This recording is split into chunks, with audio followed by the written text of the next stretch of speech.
Hi, I'm Jana Donovan. I'm an anxiety therapist with an MBA and 20 years of business experience, otherwise known as the work stress guru.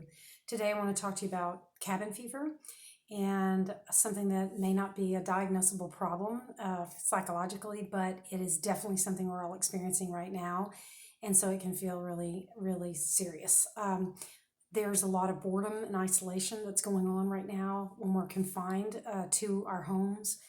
This is the same thing that can happen if you're out in a cabin in the woods. It's why they call it cabin fever, or maybe even on a submarine.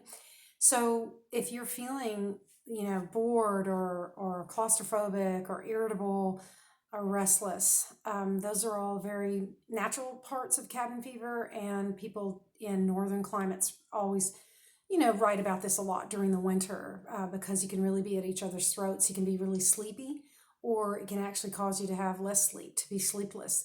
Also, a lot of distrust among the people that might still be in the house with you. And we already said irritability and anger. There's also like an urge to get out. It can be uncontrollable at times, even when it's dangerous for us.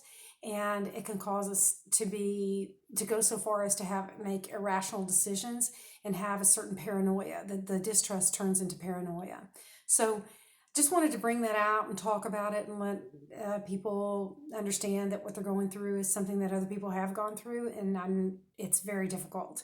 What can be done about it? There's 5 things that I like to recommend, and you can read about them everywhere, but I'll just tell you what I've read.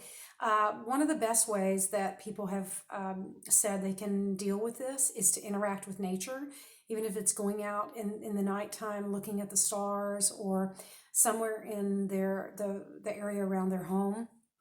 Uh, Obviously, we're trying to socially distance right now, but this is a well-known cure. The other thing is to go for a short walk out in your neighborhood. I recommend early in the morning or some other time when there's not a lot of people who you're going to offend by wanting to socially distance, or if they are not quite prepared to socially distance from you. It's a good way to just be out there by yourself. Another thing is to watch a show that has nature as its theme, either a National Geographic or a fiction show that can really get you out in nature mentally, looking at photographs, those kinds of things. The fourth one I'd recommend is to learn to calm your mind. I'd like to put another video up that's very simple about meditation. A lot of people don't like it. A lot of my clients say it is not something that they want to learn about, and but the ways that I was taught are very good for teaching us to calm the mind and increase the ability to stay calm during these times when we feel really agitated, really irritable, and distrustful and paranoid. So the fifth one would be something that's used in cognitive behavioral therapy, or excuse me, dialectic behavioral therapy, which is called distract, relax, and cope.